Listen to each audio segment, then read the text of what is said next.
We're here with Chris. She has very kindly invited us to her camp. Some of you might remember Chris from our first episode, Free Friday. We interviewed her and 3 or 4 other people, and she invited us to come take a look and see how she's living today. And so, Chris, how did you get here? Well, my husband and I relocated here from Colorado. We were living there for about 2 years, and um, he decided to leave with someone else. So that left me kind of high and dry. So I've been out here now for 6 months, and if it weren't for some of the people around me, I don't know how I would have survived.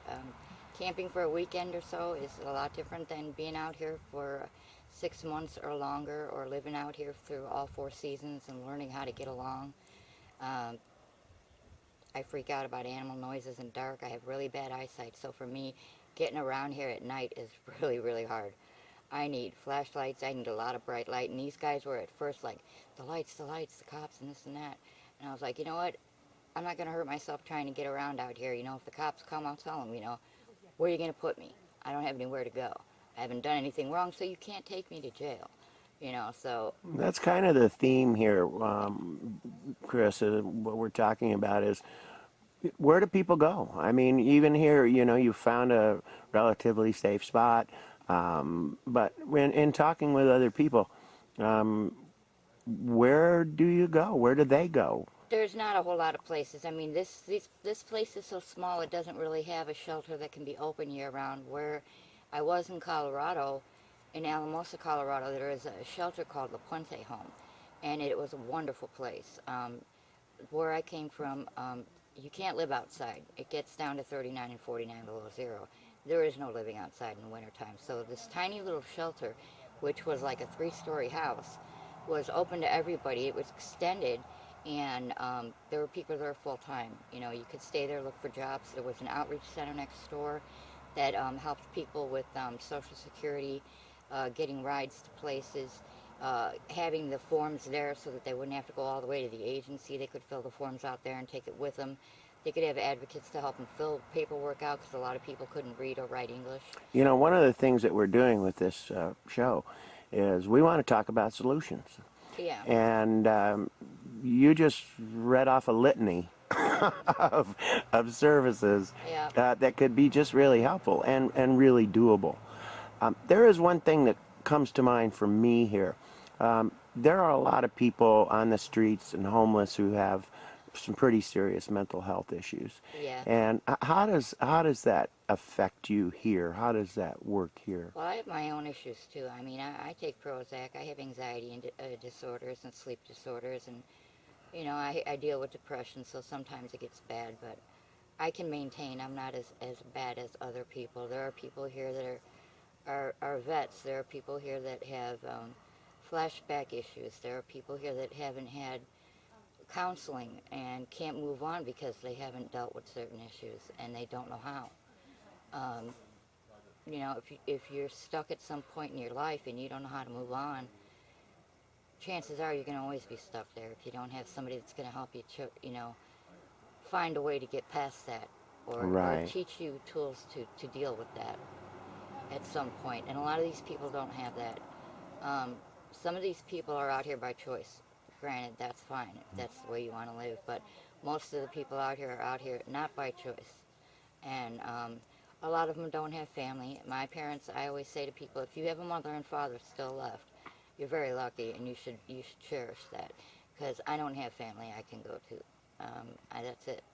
I don't have a mom and dad left. I don't have, sisters and brothers I can go to. So it's like you do it yourself, or try to find an agency, or you're out of luck. Well, we sure appreciate your insights. And maybe you could give us a little tour of your camp here, just kind of show us Well, around. welcome to my summer home. I'm cleaning my winter home right now. It's in the back. It's a tent that's going to get cleaned for winter. I can cook and keep warm at night. I got a fireplace. That's going to be too light for winter time, so I have a tent around back I'm cleaning. If you want to come look around, I'm just my going to do clothes it from and stuff here. are and then around around the back, I got a cooler and I got storage area. If you can keep yourself, oh, I gotta clean my roof. Excuse me. If you can keep your area clean, I usually have this swept off so there's not a bunch of crap in my fireplace, so it won't start on fire. I like flowers. I collect wildflowers all the time. I sleep on a cot. I was on a tent that had to be repaired with 2 holes that a rat chewed through. Okay, so I'm stepping up little by little. Now I'm not on the floor anymore. I'm on a cot. So little steps up help a lot. I use this for a door when the door on my tent didn't work anymore for about 2 months before I could get a new tent. Okay, tents aren't cheap either. That one, by the way, cost me $100, and I had to buy it. It wasn't cheap. So you're feeling relatively safe here, Chris? Yeah, I've got a lot of people around me. I've got my Georgia toothpick, which is a nice little thumper if you know, need to. There's a lot of animals around. The dogs are around. My neighbor's dog, she lets you know when there's people around, and I have really good hearing, so a lot of times I'll hear things other people don't hear, and I'll be like, there's someone around, you know, and they'll be like, what? And I'll be quiet and listen. You know. So you've got, there's a, I don't know, maybe it's okay to say about a dozen people here in the area. Let me ask you this. Yeah, more or less spread around. You guys, you know, are getting along. What if you had a legal place to stay that had showers and restrooms and a dumpster and Well, maybe even a washer and dryer? that would be You great. think you could get along? Oh yeah, I think we could, because you see, we deal with problems a certain way. If you are going to be here, you are going to keep your area clean. And if you're a couple, you're not going to be up at 1 and 2 in the morning getting drunk and fighting on the hill and keeping everybody else around you awake. If you can't keep your area clean, if you're going to be drunk and fighting all night, we don't want you here. And we'll let you know, kindly. And if you want a spot here, then basically there's conditions. You have to get along with people. Keep your area clean. They'll pick up your trash out here if you put it out there. Yeah, That that's way, Mike Miller, you isn't it? know, Mike Miller. That Yeah, way, great guy. and he is a nice guy. That way, this place doesn't look like crap, okay? Right now, you can't camp in the forest preserves. You can't have fires, okay, because of the fire season, and there's fires all around us and everything. And you can't stay for long periods of time. Basically, if it's not government property, it's private property, and you have to have permission to be there. A few people do have permission to be here. As many people as are here right now, not everybody's got the permission to be here, but they come out. He comes out and checks his property now and then, and as long as, you know, you're not burning things down and, you know, there's not trash around your camp up to your knees, then you're all right. But we've had a couple people that wanted to come and squat, and we all as a collective just went up there and said, you know, you got to go, because it's not working out. You know, you're too loud, you're too this, you're too that. I don't want to walk into your camp and your whole camp smells like an outhouse, okay? Sorry, that isn't going to work. You know, if you're hungry, we'll feed you. We'll cook for you. If you need to come and cook on a fire, I'll let you cook on the fire. If you need cooking utensils, whatever. There's me and a couple of the women around here, you know, that will do that. If the guys will go and get food, we'll cook it for them. If we're doing laundry and they want to chip in, fine. But you're not going to sit around on your butt and get things handed to you and stuff. It's not like that. What you do here, what you want here, you basically got to get yourself. I haul my own wood. I haul my own water. And a lot of times the guys will help you. They'll help you with the water if something's too heavy or whatever. Or if you're busy, you know, they'll go do it for you. Or they'll bring food and, you know, ask you to cook it, and I'll feed everybody. So we do things for each other. If somebody needs something and I have it, you can have it. Or, you know, and get it back, you know. So it's pretty decent, but we all watch out for each other, and we do kind of like take a vote on, you know, vote you on or off the island. You think this one's all right, you want to let this one stay or whatever. And we talk to everybody, and if everybody is all right with it, fine. But if someone has an issue, then it's got to be worked out. Because if you, yeah, basically. I mean, the other night we almost wanted to mutiny. We were about to physically remove people from the hill, but we didn't have to. We told them we'd give you a certain amount of time, pack your stuff and go. And they did. Good for you.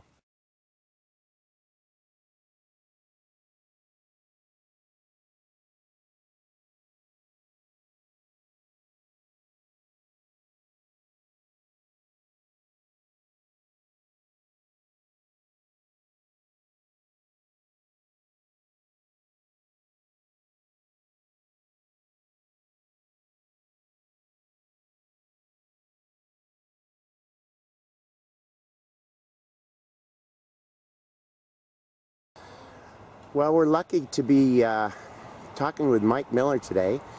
We came up to Hippie Hill, and Mike was around, and he's got a lot of great experience doing cleanup in the area. Mike, why don't you tell us a little bit of your story about how you started, when, why, that kind of thing. Mm-hmm.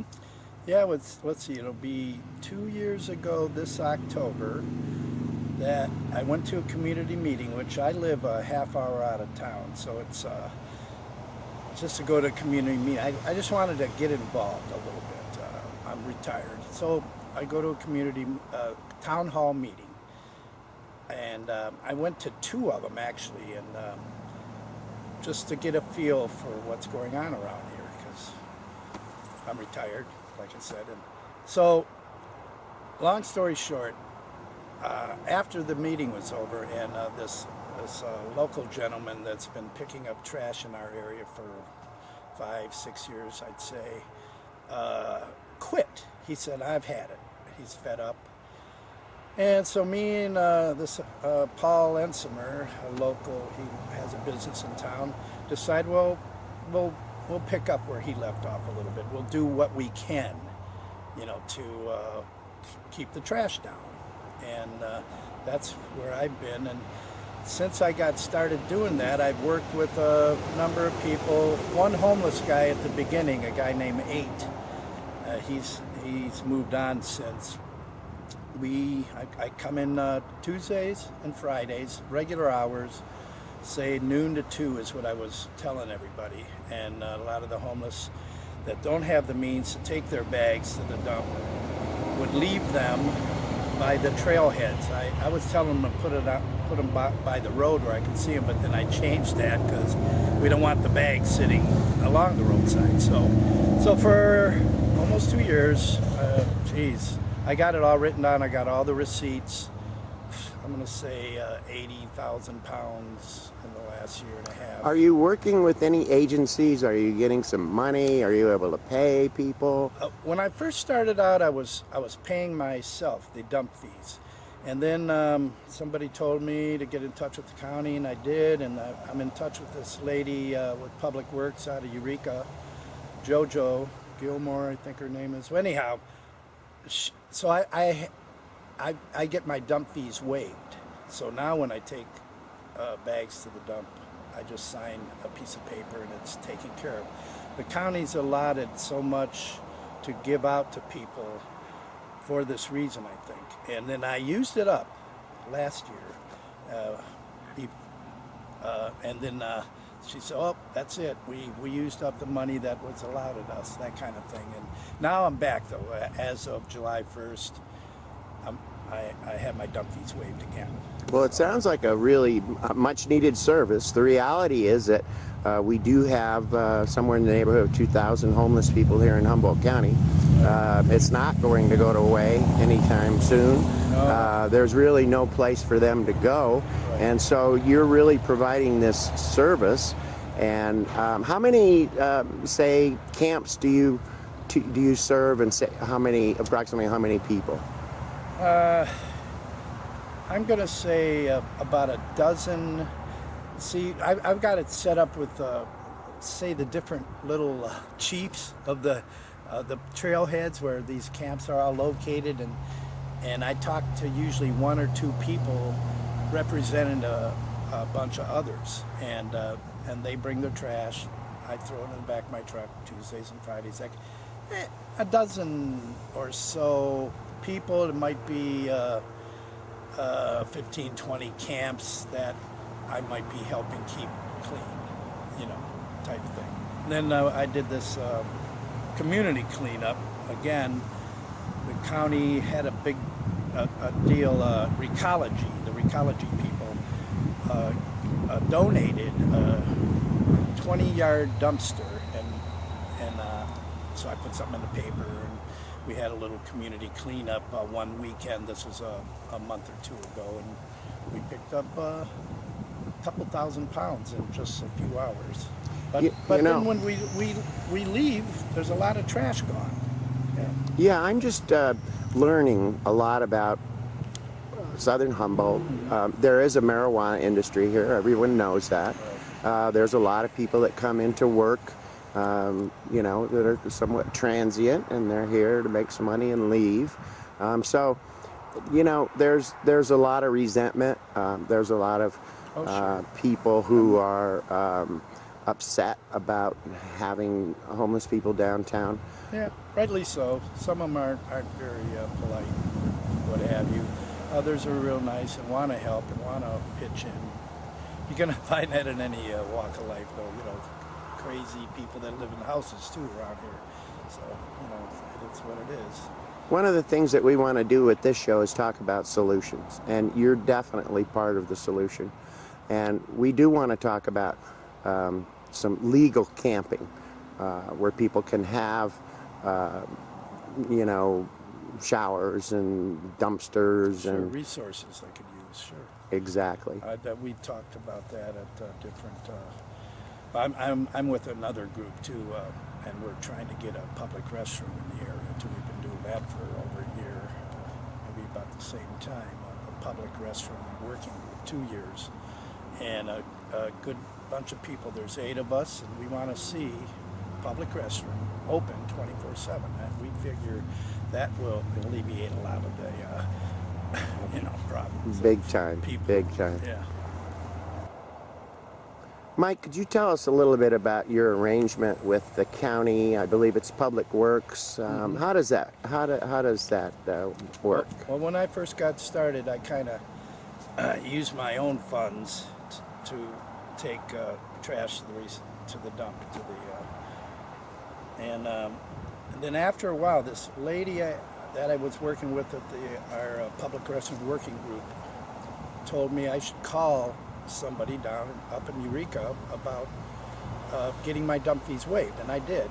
And this lady I got in touch with Public Works, I talked to her, and she says, yeah, we have so much money allotted us, and you're welcome to use it. And I did. So it kind of fell into my lap, like, because I was like, well, I can't keep doing this, paying out of pocket. And then, of course, we did think about taking up funds or whatever, you know. But so this happened real good for me. What kind of accountability is there? Well, they require I take a picture of each load, and the wife and I email it to them each day I pick up trash, and the amount, the weight, and then it's all recorded, I think, by her, and that's all it is taking a picture of the load and taking it in and letting her know how much I did and for that particular day. So. Well, John, this has been great. Mike. I'm sorry, Mike. That's all right. You are definitely part of the solution here, and we need more people like you. So thanks for the exposure, and you're right. Everybody, the more people that pitch in, the better. That's right. Yeah. Okay. Thanks again. All right. All right. Bye, Mike. Bye. We're here on Hippie Hill. We'll be talking with Don. Don is a recent addition to our homeless population here in Humboldt County. He left Connecticut in April. And maybe you could tell us why you left Connecticut, Don, and were you homeless in Connecticut? I wasn't technically homeless in Connecticut. I paid rent, apartments, and a room set up that I had with this lady I knew. So I've always paid for my place to stay, but I never owned a home. I never owned a house or a condominium. I always had to rent apartment or a condominium, something of that nature. I came out here in April. It was just at the end of the winter in New England. We had a pretty rough winter. We had a hurricane back to back with a major blizzard. We had no power. It was a tough time. We had a tough winter. We had some serious storms. We had a lot of outages. We had a major shooting that happened in our school system, in our state, and it really drove home a lot of different things. And I was ready for a move. I was ready for a change.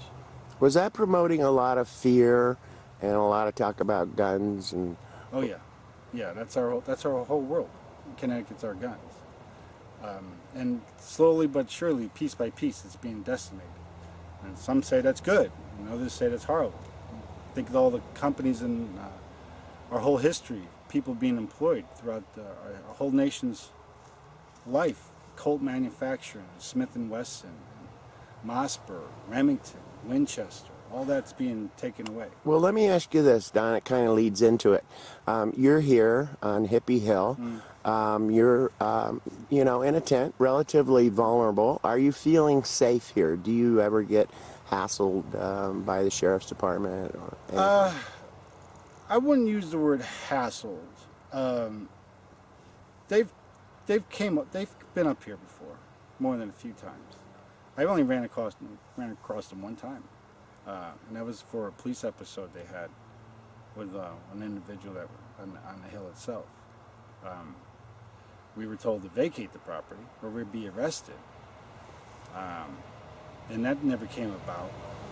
But we did leave the sector like he told us to. You know, sheriff tells you to leave, we leave, and that's been it. You know, so the word harassment, it's a tough word for me. I know what it means, and I haven't been officially harassed by anybody in law enforcement. What's the status of Hippie Hill today? Status on Hippie Hill is known as Hippie Hill. From my understanding, it is private property leased by PG&E. There is some, how you want to put it, transient drifters on that particular stretch of property. There's probably around 4 or 5 now that are on there continuously for the last couple of weeks. Fridays and Saturday nights, you'll get 20 strangers on there, no doubt. Very simple. You'll get 20 people up here easy. And they just camp. They go into town, and by 9 o'clock the next morning, they're usually gone. And do you find it relatively peaceful, or is it kind of chaotic? Sometimes it's very chaotic, and sometimes it's quite peaceful. No, it's beautiful, nice scenery, you know. How about as a veteran? Are you getting some help? And have you signed up for any health services since you've been here? No, I haven't signed up officially with the health services here. I don't know the exact situation what it is in this particular state. I know It's pretty easy. You need a DD-214. I have that. Yeah, and you know, I think the basic medical. you look pretty healthy. Yeah, they give you the basic medical, and I understand what they're saying, and I've been through a program more than a few times with the veterans, and they're busy, and I see what they're saying, and I am not the type of guy that can go to the veterans and say, look, I really, really need some help. I can ask for a little assistance, and I don't mind that. You know what I mean? And I've been in a situation before. I've talked to people at the veterans, but we have some vets that are really, really needing some assistance. Well, we've got about 2,000 vets that have come back from Iraq and Afghanistan here in Humboldt County. Yeah. And so you're right. I mean, Yeah. and there is quite a backlog. Yeah, there's guys, like I got, the guy put it to me great. Can you stand? Yeah, I can stand. Can you walk? Yeah, I can. You got 2 arms? I got 2 arms. Can you see? He says, yeah. He goes, what do you expect from, and you're absolutely correct, because there's some vets that don't.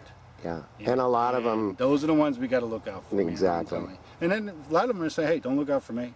I got my stuff going. Don't worry, which is great. Okay, Don, and I understand you were involved with a pretty good-sized community cleanup here also. Was that something of a volunteer work? Did you get paid something for that also? There was a volunteer setup that they had. Mike Miller was in charge of it. Did a good job. He made some arrangements to have dumpsters delivered and volunteers. We had gloves, we had bags, we had a lot of stuff. And yeah, we did a pretty good cleanup. It only took a couple hours, and we filled a whole container full of just waste, garbage, just anything you can imagine. Mattresses, old tires, trash from everyday nothing. It's just disgusting. We got rid of it. So a real community effort. There's about, I'd say, probably around 50 of us. That's great. Yeah. Hey, so I understand you've been here since April, and what are you thinking in terms of options here about where to go? Where else might you stay where you could be safe? Well, right now, if they closed Hippie Hill and they just told us to leave, we'd leave. I'd leave. But I don't know exactly where to go. I'm not too familiar with the area. I want to stay in this area. I like the area. I want to stay, and I want to be part of the Triangle agriculture community, if you know what I mean. I'm looking to get into that. As far as the prospect of it all, and what exactly I'm looking to do, all my options are open. I'm just really one step at a time, you know. But it sounds like, you know, you've been here for a while. Yeah. And I would guess that you're talking with other people about, you know, somewhere to go. And that's part of the, you know, program here Right. is, you know, where do you go? Most people don't have a place to go. I've been asked a million times, different people ask me, and I tell them, I don't know where to go. Besides here, I don't know where you should go, I don't know what they should do. Besides being like everywhere, and I mean everywhere, I mean like underneath a bridge, back of businesses, private property in a corner somewhere. I mean, that's where these guys end up sometimes. It's dreadful. But that's what they end up doing. They end up crashing anywhere, back of dumpsters and old cars and stuff. Well, it's a real serious issue here in Humboldt County. We're coming into a season here now with the marijuana industry. We'll be bringing in a lot of people. That's very contentious. We will be talking about solutions on this program, and we certainly appreciate you talking with us and being part of our community. My pleasure. Thank you very much. Thank you. Well, we're back here in Garberville and Redway in southern Humboldt with Deborah Carey, and she's doing her continuation of Free Friday, where she takes food downtown and around where people are and make sure they get a good meal. As you can see, the dogs get some food too. Make sure all the garbage goes into the can. Of course, thank you. Deborah, tell me a little bit about this space here where we're at in the entrance to Garberville. We're at James Demoline Memorial Veterans Grove, and this is really pretty much the last common area where anybody can be. We have pretty much been ran out of Redway, and but this area too is up for some grabs. The Chamber of Commerce has apparently, somebody wants to put a skate park in. Vets for Peace would like to keep this. There's a couple of people that are interested in this. We'd like to keep it so that it's a park where people could come and sit and veterans can sit, and but I believe that they want to make it into a skate park. So what happens here, Deb, when these folks here, homeless, houseless, what happens when they need to use a restroom or take a shower? They go over there on the side of the road and use the restroom or in the bush because we don't have any public bathroom here. 2 years ago on my birthday, I blessed Garberville with my birthday money I spent on a porta potty and had it placed here. I thought it would be a common area where everybody comes and you could stop and use the restroom, and it really upset the community, and in 6 days they took it out and threatened to fine me $350 a day. So we have no public restroom and there is no shower. So there won't be any showers taken, and they will be going to the bathroom outside. So the message is, if you don't have a home, if you don't have any money that you can spend in the shops and the restaurants, keep going.